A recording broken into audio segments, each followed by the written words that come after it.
13 বছর বয়সী একটা লাজুক ছেলে, যার কাছে পুরো পৃথিবীটাই ছিল একটা গোলক ধাঁধার মতো। ছেলেটি ছোটবেলা থেকেই নিজেকে একজন ব্যাডমিন্টন প্লেয়ার হিসেবে দেখতে চাইত, কিন্তু কেই বা জানত সেই লাজুক ছেলেটাই একদিন হয়ে উঠবে most famous vocalist, dancer, rapper, BTS ম্যাগনি, আর আমাদের জেকে আওয়ার বেবিকো।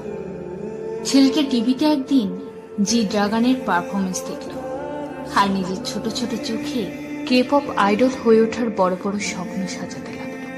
2011 সালে ছেলেটা সুপারস্টার কেতে অডিশন দেয়। ছেলেটা তার লাজুক স্বভাব আর আত্মবিশ্বাসের অভাবে সেখানে সেদিন সিলেক্ট হতে পারেনি, কিন্তু তার কাছে আসতে থাকে বিভিন্ন এন্টারটেনমেন্ট কোম্পানি থেকে অফার। ছেলেটা এর মধ্য থেকে বেছে নেয় বিগ হিট এন্টারটেনমেন্টকে। কি মনে হয়, এত অফার্স এর মধ্য থেকে ছেলেটা কেন বিগ হিট এন্টারটেনমেন্টের মতো ছোট একটা কোম্পানিকে বেছে নিল? হ্যাঁ, কারণটা হচ্ছে বিটিএস লিডার আরএমের সাথে দেখা হবার পর এই ছোট লাজুক ছেলেটা নিজের উপরে যে ছেলেটার বিশ্বাস ছিল না, সেই ছেলেটা সেই বিশ্বাস, সেই ভরসা আরএমের ভিতর দেখতে পায়। এই ব্যাপারে আরএমও বলে, জংকুকের প্রথম দেখা সেই হরিণী কালো চোখ আমি আজও ভুলিনি। 13 বছরে সেই ছোট জংকুক যেন বিটিএস এর মাধ্যমে পেল তার নতুন এক পরিবার। ছেলেটার কৈশোর কাটে তার 6 বড় ভাই আরএম, জিন, জেহোপ, সুগা, ভি আর জিমিনের সাথে। কখনো আরএমের কাঁধে চড়ে ছেলেটা নানান বায়না করে, আবার কখনো জিনের সাথে হাজারো খুনসুটি। জেহোপ আর সুগার কাছে তো ছেলেটার আবদারের শেষ নেই। ভি আর জিমিন তো তার ক্রাইম পার্টনার। আর এর পাশাপাশি চলতে থাকে নিজেকে সেরাদের সেরা করে তোলার এক সংগ্রাম। 2013 সালে দলটি নো মোর ড্রিমস গানের মাধ্যমে ডেবিউ করে, আর 15 বছরের জংকুক তার স্বপ্নে প্রথম পা রাখে। 2013 থেকে 2021 বদলিয়েছে অনেক কিছুই। বিটিএস এখন বিশ্বের number 1 K pop boy band, আর সেই 15 বছরের ছেলেটা এখন 23 বছরের একজন যুবক।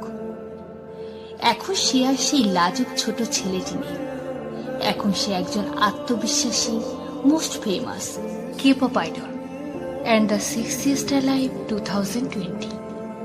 He is now a singer, songwriter, rapper and dancer and the golden magnet of BTS. ছেলেটা বলে, আমার জীবনের গোলক ধাঁধার সমাধান করেছে আমার এই 6 জন ভাই। আজ আমার যা কিছু আছে তার পেছনে অবদান আমার এই 6 ভাইয়ের। ছেলেটা তার বিগিন গানের মাধ্যমে সে তার এই অনুভূতি পৃথিবীকে জানান দেয়। ছেলেটা আর্মিদের প্রমিস করেছিল যে সে এমন একজন বাংতান হবে যার উপর আর্মিরা গর্ব করতে পারবে। ছেলেটা তার কথা রেখেছে। আজ আমরা গর্ব করে বলতে পারি আমরা এমন একটা কেপপ গ্রুপের অফিসিয়াল ফ্যান্ডম যার একটা অবিচ্ছেদ্য অংশ আমাদের জংকুক। এই কারণেই হয়তো ছেলেটা আর্মিদেরকে তার কগভিল মানে, যা তার চালিত শক্তি। ছেলেটা তার হাতের ট্যাটুতে আর্মি লিখে জানান দিল আর্মি তার জীবনের এক অবিচ্ছেদ্য অংশ। ছেলেটা হঠাৎই একদিন ভিলাইবে এসে ইন্টারন্যাশনাল আর্মিদের জন্য লাইভ ফ্যান মিটিং করে।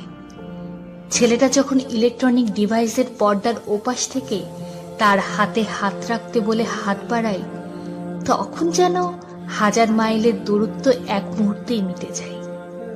যেন আমরাও তার হাতটাকে না ছুঁয়েই স্পর্শ করতে পারি।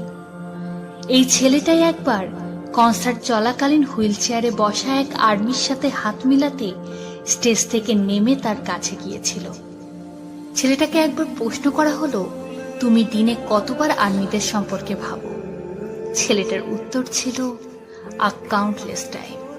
করোনাকালীন সময়ে যখন সব ছোট ছোট ব্যবসা বন্ধ হতে লাগলো, তখন সেই ছেলেটি সেই ব্যবসায়ীদের পাশে এসে দাঁড়ালো।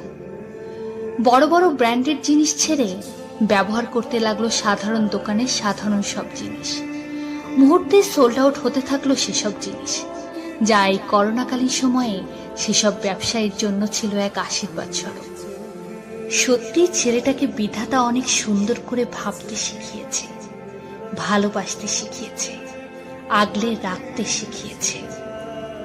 ছেলেটা তার নিষ্পাপ হাসি আর কালো হরিণী চোখের মায়ায় আমাদেরকে যেভাবে বেঁধেছে, আমরাও একইভাবে ছেলেটাকে নিজের আপন মেনে আপন করেছি।